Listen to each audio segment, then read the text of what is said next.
What I'd like to do is just to, in about 10 minutes, reflect on maybe some of the key points that I will take away from today's conference.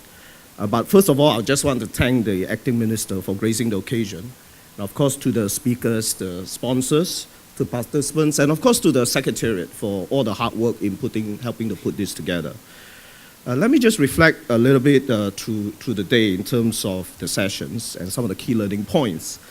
I think the minister, of course, acting minister, talked about, of course, the sector is doing very well, but he also mentioned areas where the sector could perhaps do better. One is, of course, he talked about the CMPL study about charities having still some way to go in becoming more transparent. And of course, he then floated the idea of a charity transparency ratings. Of course, this is in a very early stage. It's part of the process of trying to promote more informed giving in the charity sector. And of course, Mrs. Fang then gave her speech, and I think there are three key points she made in her speech. One is really making good governance a priority to build confidence in the sector. And the second is really about being role models of governance and sharing experiences and resources with others. And actually Gerard, of course, made the point, which I think is very important in the charity sector, which we should be collaborative, not competitive.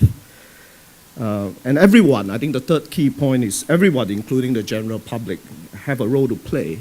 And the Charity Council is, of course, going to spend more effort in reaching out to the general public to again, as part of developing this culture of informed giving.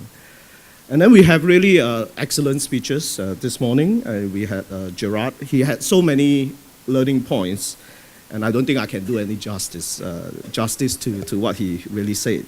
But if you look at the speeches this morning and the panel discussion, I think there are a few things. I mean, charities often take a long time to recover from governance failure. So I think it's important for them to embed good governance early on and to make it a priority.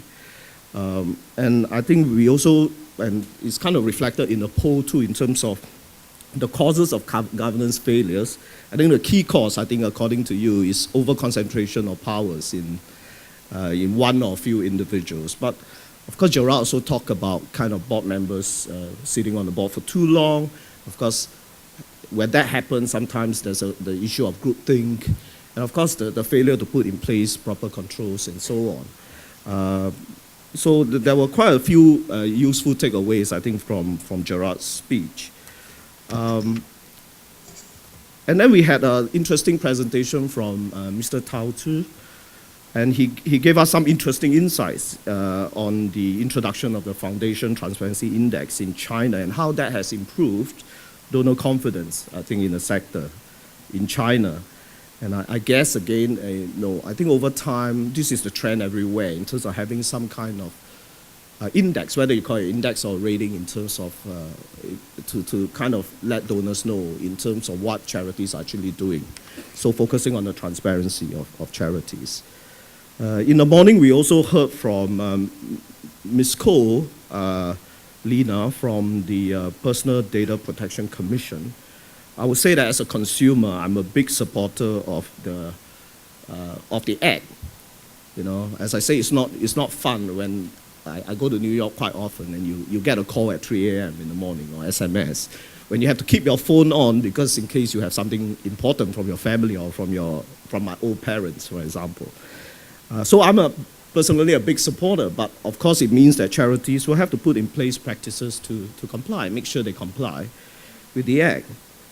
But I think there's also, beyond the issue of the PDPA, there's the wider issue, I think, of donor confidentiality in charities. Just to give you a real example, some years ago, I received, sitting on the board of charity, I received a draft annual report from management who had very good intentions. On the last page was a listing of the donors and how much they have donated. So actually I asked the management, have you got permission from the donors to actually publish their names? But these are sometimes things we don't think about.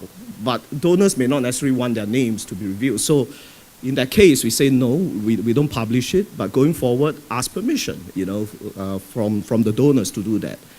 So I think that's the wider issue of confidentiality. And then there were a number of interesting workshops. I didn't have a chance to attend everyone, but I sat through parts of all of them. I think they were very participative and very interesting. And of course, when this program was put to me, I saw money laundering and terrorism financing, and kind of, probably for charities, you say, what is this? Why is this relevant to us? But I think those of you who went to the workshop probably came away thinking, yeah, it could be relevant. But again, there's the wider issue, I think, of knowing who your donors are and the background of your donors. So I think beyond this money laundering and terrorism financing, it is the issue of not only we talk about informed giving, but also informed taking, knowing who your donors are. Because especially if the donation come in naming rights, for example. So I think there needs to be some diligence, especially if donors impose a lot of restrictions on what you can do with the donations. Sometimes the restrictions make it so difficult for you to use the funds, that is probably may cost you more to use the funds than the benefits that you can get from those funds. So I think there's informed giving and there's informed taking. And then on the final panel session, we heard from speakers who are involved in governing charities, building capabilities in charities, and supporting the work of charities. And we heard from some award winners. But what is really good about the award winners is this spirit of continuous improvement and governance being part of the journey. I think they all see areas that they can improve in. Clearly, there's an issue of how do you support capability building, and of course, investment, how do charities invest in improving governance? Who is going to fund that? I think educating the public in terms of the importance of governance and making them understand that it requires resources, by charities to do that. I think that to conclude, I think the theme of today's conference is really good. Is doing not only doing good, but getting it right. So I think that's perhaps a message for you all, for everybody, all of us to take away. It's not only doing good, but getting it right. I think with that, I would like to thank you again.